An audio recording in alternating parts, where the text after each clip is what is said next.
How to do it. Let me show you how to do it. Hi guys, so today I'm having this issue with this Delta faucet. This is the series 1400, and what's happening is when I turn the water on and when I pull this, you can see my spout is leaking and my shower does not really get any, or get very little, but it's leaking from here and from here. When it's supposed to block all the water from here, it's not doing its job. So that tells me that the washer in this Spout has gone bad.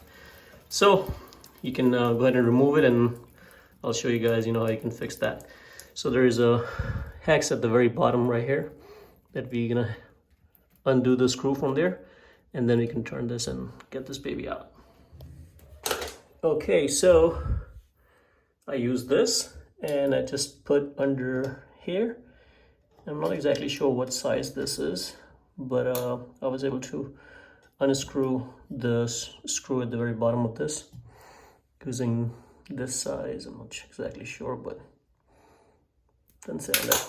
Anyways, that worked. And over here you can see it was sealed with some caulking. So I removed that, and there's the screw right here. And since it's loose, I can go ahead and get this out. There you go. Just broke loose. So this is not the screw-in type. The only reason I was turning was, see, if you have corrosion like this, you can break it free. So now I had my entire Spout out. So the way this thing works is there's a washer right inside this, which tend to go bad. So either you can change the entire Spout, or you can just replace the washer, or even you can sometimes clean this area really well, put everything back to normal, and that will fix the issue. So we'll see how this one is. But let me go ahead and start by prying this plastic piece out from here so I can get this out.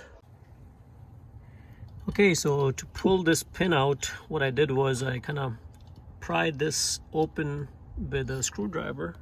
It's a flathead, and just kind of kept pulling this thing from the bottom, and kept prying this, and eventually it came out. You just have to be careful so you don't break anything. And then this white piece is what you're looking for.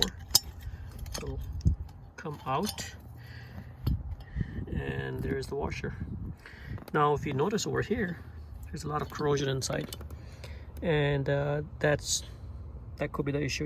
Even if you replace the washer, that may not fix the problem unless you get rid of this corrosion. So what I'm going to do is I'm just going to sand this area out from inside. You can use a filer or whatever you want, or just take a thin piece of wood and just file all around it with a sandpaper or something, and just clean this area pretty good. And then I'm just gonna go ahead and take the washer out, clean this, maybe put some silicone on top, and then put this back on. Let's see how that works. Okay, so you can see I sanded and cleaned it pretty good. So still see some spitting, but which is fine. You can't really get rid of that, but the surface is nice and smooth. And I put some silicone on top. And just remember, this is not the sticky silicone. I don't want you guys to go buy at Home Depot and buy the sticky silicone, otherwise it's gonna stick everything. This is the one the stuff that we use on pool O-rings and things like that. Do not put any kind of lip balm or Listerine, that you guys use on your lips. Those are very bad, like a petroleum jelly. Don't use that. It's just gonna damage your rubber. So now before you put the whole thing, just make sure this is in the right orientation. Otherwise it will be a lot of work for you guys to read the whole thing. So just put this in first, and then I'm just gonna go put the camera down and put this and insert that, and that should do it. Okay, so this is back in, looking much better. And now we're just gonna go ahead and put this in. I always put it upside down just so I can aim it good, and just to make sure everything is nice and in.